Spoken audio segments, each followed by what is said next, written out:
মা বোনদের রমজানের যে রোজাগুলো ভাঙতি হয়েছে সেগুলো না রেখে সরাসরি শাওয়ালের 6 রোজা রাখা যাবে কিনা, নাকি আগে কাজা রোজা শেষ করা বাধ্যতামূলক? যেহেতু হাদিসের ভাষ্যটা এরকম, মান সাম রমাদান সুম্মা আতবাউ সিত্তাম মিন শাওয়াল, যে রমজানের রোজা রাখলো এরপরে শাওয়ালের 6টা রোজা রাখলো। হাদিসের ভাষ্যটা লক্ষ্য করলে বোঝা যায় যে রমজান রোজা রেখে আগে শেষ করা দরকার, এরপরে শাওয়ালের রোজা। অতএব মা বোনরা হোক আর পুরুষরা হোক, সবার জন্য একই কথা প্রযোজ্য। রমজানে কোনো কাজা রোজা থাকলে আগে কাজাগুলো রেখে তারপরে শাওয়ালের রোজা রাখা উত্তম। কোনো কারণে যদি রমজানের ভাঙতি রোজা রেখে শাওয়ালের 6টা রাখা সম্ভব হবে না মনে হয়, কারণ রমজানে 10টা রোজা ভাঙতি হয়েছে, আবার এদিকে শাওয়ালের 6টা 16টা রোজা, এতগুলো রোজা তার এক মাসে রাখা তার জন্য টাফ হবে যদি মনে হয়, তাহলে সেক্ষেত্রে সে শাওয়ালের 6টা রোজা রেখে কাজাগুলো পরে আদায় করলেও ইনশাআল্লাহ তার শাওয়ালের 6 রোজার ফজিলত আদায় হয়ে যাবে। একটি রোজার নিয়তে কি কাজা এবং শাওয়ালের নফল উভয়ের সওয়াব পাওয়া সম্ভব? অর্থাৎ এক রোজায় কি 2 নিয়ত করা যাবে? না, এটা আপনি করতে পারবেন না। ফরজ রোজার নিয়ত করলে সেখানে আবার নফলেরটাও নিয়ত করতে পারবেন না। তবে নফলের 2টি একসাথে নিয়ত করতে পারবেন। যেমন সোমবার বৃহস্পতিবার রোজা রাখলেন, চাঁদের 13, 14, 15 রোজা রাখলেন, আবার শাওয়ালের রোজারও নিয়ত করে নিলেন, এখানে ইনক্লুড করতে পারবেন। 2টা নিয়তই একসাথে করতে পারেন। আর ফরজ কাজা রোজা আছে, সেটা রাখলেন, একই সাথে আবার শাওয়ালের 6 রোজা রাখবেন, সেটা আদায় হবে না। রমজান পরবর্তী ইবাদতের ধারাবাহিকতা ধরে রাখার কিছু উপায় বলে দিন। রমজান পরবর্তীতে ইবাদতের ধারা ধরে রাখার জন্য রমজানেই ভালো করে তাকওয়া চর্চা করতে হবে। রমজানে যার তাকওয়া চর্চা যত ভালো হবে, রমজানের পরে সেটা ধরে রাখা তত সহজ হবে, ইজি হবে ইনশাআল্লাহ বিইذনিল্লাহ। এবং আল্লাহ তাআলার কাছে দোয়া যেমন করতে হবে, রমজানের পরে দিনই পরিবেশে যত বেশি নিজেদেরকে রাখতে পারবো তত বেশি রমজানের ইবাদত ধারাবাহিকতা ধরে রাখা সহজ হবে ইনশাআল্লাহ বিইذনিল্লাহ। সেই চেষ্টা আমরা করব। রমজানের পরে আরেকটা ইবাদতের মৌসুম আসছে 2 মাস পরেই, সেটা হলো জিলহজের প্রথম দশক, 10 দিনের মৌসুম। এটা 30 দিনের মৌসুম, এটা হলো 10 দিনের মৌসুম।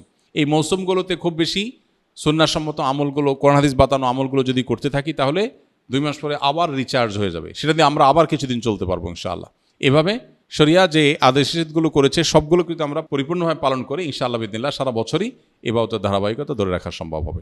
আল্লাহ তাআলা আমাদের সবাইকে আমলের তৌফিক দান করুন। রমজানে যে গুনাহগারগুলো ছেড়েছিলাম, শয়তান মুক্ত হওয়ার পর সেগুলো থেকে বাঁচার উপায় কি? রমজানে যে সমস্ত গুনাহগুলো আমাদের দ্বারা হয়ে গেছে, সেগুলো রমজান পরবর্তী জীবনে আমরা কিভাবে ছাড়ব? মূলত রমজান মাসে রোজার মাধ্যমে যে আমাদেরকে আল্লাহ তাআলা তাকওয়া চর্চা করতে বলেছেন বা মুত্তাকি হতে বলেছেন, রোজার এই বার্তাটা গ্রহণ করা, রোজার এই মর্মটাকে উপলব্ধি করা, এটা যদি আমরা করতে পারি তাহলে রমজান পরবর্তী জীবনে ইনশাআল্লাহ তাকওয়া চর্চা করা আমাদের জন্য সহজ হবে। আর যদি রোজার মানে শুধুমাত্র সাহারি ইফতার মনে করি আর তাকওয়া চর্চার বিষয়টা না বুঝি, তাহলে সেক্ষেত্রে রমজান পরবর্তী জীবনে আসলে এর কোনো প্রভাব পড়বে না। শাওয়ালের 6 রোজা কি ঈদের পর দিনই শুরু করতে হবে, নাকি পুরো মাসের যে কোনো দিন রাখলে হবে? এই রোজাগুলো কি টানা রাখতে হবে নাকি বিরতি দিয়ে? শাওয়ালের 6 রোজা ঈদের পরপরই রাখতে হবে এমন কোনো বাধ্যবাধকতা নেই। তবে অনেকের জন্য সহজ হয় ঈদের পরপর রেখে ফেলতে পারলে, যাতে করে রোজার অভ্যাসটা থাকে, এর মধ্যে রেখে ফেলতে পারে, পরে আর রাখা হয় না, তারা আগে রেখে ফেলবে। আর যার সুযোগ আছে পরে রাখার বা দরকার আছে পরে রাখা, সে পরে রাখবে।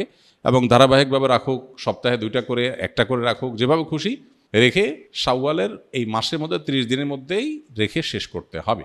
আপনার জানা মতে শাওয়ালের রোজা রাখার সময় প্রচলিত কোনো ভুল আছে কি না, যা আমাদের এড়িয়ে চলা উচিত?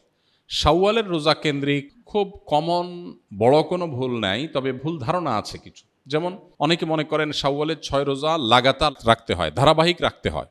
যদি এই ধারণা এখন আস্তে আস্তে পরিষ্কার হয়ে গেছে আমার মনে হয়।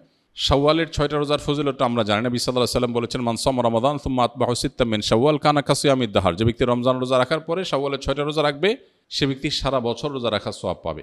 এক হাদিসে নবী আলাইহিস সালাম এটার ব্যাখ্যাও করে দিয়েছেন। বিষয়টা এইভাবে যে রমজানের 30টা রোজা সচরাচর সর্বোচ্চ 30টা রোজা হয়, এটাকে প্রত্যেক আমলকে আল্লাহ তাআলা কমপক্ষে 10 গুণ বাড়িয়ে দেন। তাতে 30কে 10 দিয়ে গুণ দিলে 300 হয়, আর শাওয়ালের 6টা রোজা রাখলে আর 6 দুগুণে 60 হয়, তাহলে 360, চান্দ্র বছর হিসাবে 360 দিন। অতএব পুরো বছর রোজা রাখার সওয়াব পেতে হলে রমজান রোজার পরে শাওয়ালের 6টা রোজা রাখতে হবে। এই রোজা রাখার ক্ষেত্রে কোনো ধারাবাহিকতার শর্ত নাই, ভেঙে ভেঙে রাখতে পারেন, একসাথে রাখতে পারেন, যেভাবে খুশি রাখতে পারেন। এটা হলো একটা ভুল ধারণা সাধারণত, যে একসাথে রাখা লাগে কিনা অনেকের ধারণা হতে পারে। এর বাইরে আর তেমন কোনো মেজর ভুল দেখি না। রমজান রোজা যেভাবে রাখেন সেটাও একইভাবে আপনি রাখবেন, শাওয়াল মাসের মধ্যেই রেখে দিবেন।